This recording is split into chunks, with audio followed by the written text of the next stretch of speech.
Welcome guys, welcome back to Ajay tutorial centre. Ajay tutorial সেন্টারের YouTube চ্যানেলে তোমাদেরকে স্বাগত। বন্ধুরা, আজকের এই টিউটোরিয়ালে আমি তোমাদেরকে দেখাবো কিভাবে আমরা অটোক্যাডে এই ধরনের বাল্বের ডিজাইন খুব সহজে ক্রিয়েট করতে পারি। এটি হলো একটি 2D ড্রয়িং। তো অটোক্যাডে যে কোনো ড্রয়িং করতে গেলে প্রথমে ইউনিট সেট করতে হবে। তো আশা করছি আমার এই ভিডিওটি তোমরা শেষ পর্যন্ত দেখবে। তো চলো শুরু করা যাক। প্রথমে আমরা এই ডিজাইনটিকে ডিলিট করে দিচ্ছি। তো যে কোনো ডিজাইন ক্রিয়েট করার আগে আমরা অটোক্যাডে প্রথমে ইউনিট সেট করে নেব। তো ইউনিট সেট করার জন্য আমরা কিবোর্ড থেকে ইউএন লিখে এন্টার প্রেস করব। এখানে তোমরা দেখতে পাচ্ছ যে ইউনিট সেটআপের একটি বক্স এখানে ওপেন হয়ে গেছে। আমরা এই ড্রয়িংটি মিলিমিটারে করব, সেজন্য আমি এখানে মিলিমিটার যে ইউনিট আছে এটি এখানে সিলেক্ট করেছি এবং মিলিমিটারটি এখানে ডেসিমেলের আন্ডারে হবে এবং প্রিসিশন এখানে 0.0 রাখবো। এবার আমরা ওকেতে ক্লিক করে দিচ্ছি। তো আমাদের ইউনিট সেট করা হয়ে গেছে। প্রথমে আমরা এল লিখে এন্টার প্রেস করব। এখানে বলছে স্পেসিফাই ফার্স্ট পয়েন্ট। তো ফার্স্ট পয়েন্ট ক্লিক করলাম। এই লাইনটির লেন্থ আমরা রাখবো 1.6 mm বাই 0.3 mm। এদিকে 1.6 এন্টার, 0.3 এন্টার। এবার কমান্ডটিকে ক্লোজ করার জন্য আমরা আবার এন্টার প্রেস করব বা রাইট ক্লিক করে এখানে আমরা এন্টারে ক্লিক করব। তো এখানে দেখতে পাচ্ছ যে একটি এখানে রেক্ট্যাঙ্গেল বক্স ক্রিয়েট হয়ে গেছে। আবার রাইট ক্লিক করে আমরা এখানে রিপিট লাইনে ক্লিক করব, আরেকটি এখানে রেক্ট্যাঙ্গেল বক্স ক্রিয়েট করব। ফার্স্ট পয়েন্ট ক্লিক, এটির লেন্থ হবে 2.2 mm বাই 1.2 mm। এদিকে 2.2 mm, 1.2 লিখে এন্টার। আবার এন্টার প্রেস করব কমান্ডটি ক্লোজ করার জন্য। এবার এখানে যে রেক্ট্যাঙ্গেল বক্সটি ক্রিয়েট হলো এটিকে আমরা মুভ করব এই বক্সের নিচে, সেই জন্য এখানে এম লিখে এন্টার প্রেস করব। এম হলো move command, select object, enter. এবার মাউস পয়েন্টারটিকে এখানে আনলে দেখতে পাচ্ছ যে এখানে মিড পয়েন্ট শো করছে। এখানে ক্লিক করব, ক্লিক করে আমরা এখন যেহেতু এখানে F8 অর্থাৎ অর্থ অন করা রয়েছে সেই জন্য এটি স্ট্রেট যাচ্ছে। তো আমরা এখানে F8 প্রেস করে অর্থটিকে অফ করে নেব। অর্থ অফ করে আমরা এই রেক্ট্যাঙ্গেল বক্সটির ঠিক মিডিলে এনে এখানে আমরা সেট করব। আবার এখানে আমরা এল লিখে এন্টার প্রেস করব। এখানে একটি লাইন ড্র করব, স্ট্রেট লাইন। F8 প্রেস করে আমি অর্থ অন করে নেব। এই লাইনটির লেন্থ হবে 6.7 mm। Press enter. আবার আমরা লাইন কমান্ড ইউজ করব, এই জন্য রাইট ক্লিক করে রিপিট লাইন সিলেক্ট করলাম।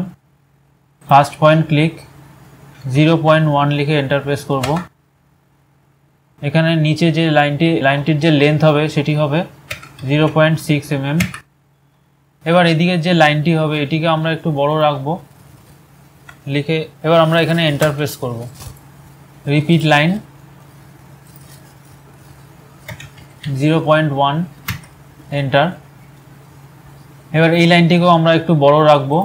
তো এখানে তোমরা দেখতে পাচ্ছ যে দুটি লাইন যেখানে ইন্টারসেক্ট হলো, এই বাকি যে পয়েন্টগুলি আছে লাইনের যে এক্সটেনশন পয়েন্টগুলি আছে এগুলিকে আমরা ট্রিম করে দেবো। এই জন্য TR লিখে ডবল এন্টার প্রেস করব। এবার আমরা এখানে একটি সার্কেল ক্রিয়েট করব, সেজন্য C লিখে এন্টার প্রেস করব। এখানে বলছে specify centre point of the circle. তো আমরা এখানে একটি সেন্টার পয়েন্ট চুজ করলাম, এই পয়েন্টটিকে। সার্কেলটির রেডিয়াস আমরা রাখবো 0.6 mm।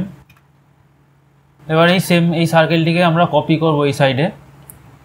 তো এই জন্য CO কপি লিখে এন্টার প্রেস করব। Select object, enter. Specify base point,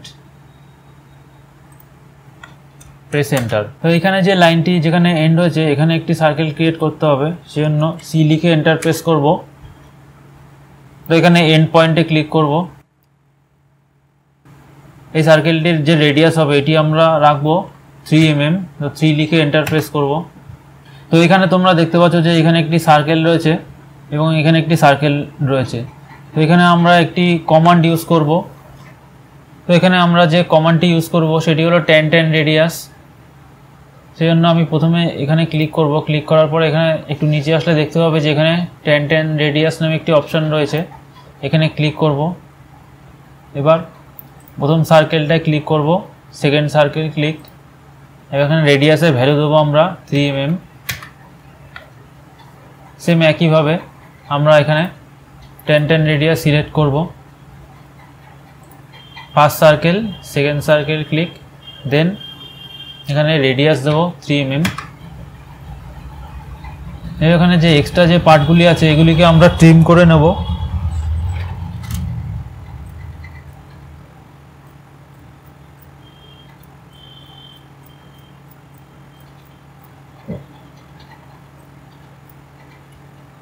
তো ফ্রেন্ডস, তোমরা দেখতে পেলে যে এখানে আমি বাল্বের ডিজাইনটা কিভাবে ক্রিয়েট করলাম।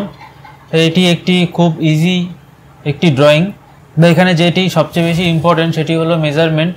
তো তোমরা যদি এই ড্রয়িংটি প্র্যাকটিস করো তাহলে তোমরাও এই ধরনের ডিজাইন খুব সহজে ক্রিয়েট করতে পারবে। তো আশা করছি আমার এই ভিডিওটি তোমাদের ভালো লেগেছে। আর যদি ভালো লেগে থাকে তাহলে অবশ্যই আমার এই ভিডিওতে একটি লাইক করে দেবে। তো দেখা হচ্ছে পরবর্তী কোনো টিউটোরিয়ালে। Thank you.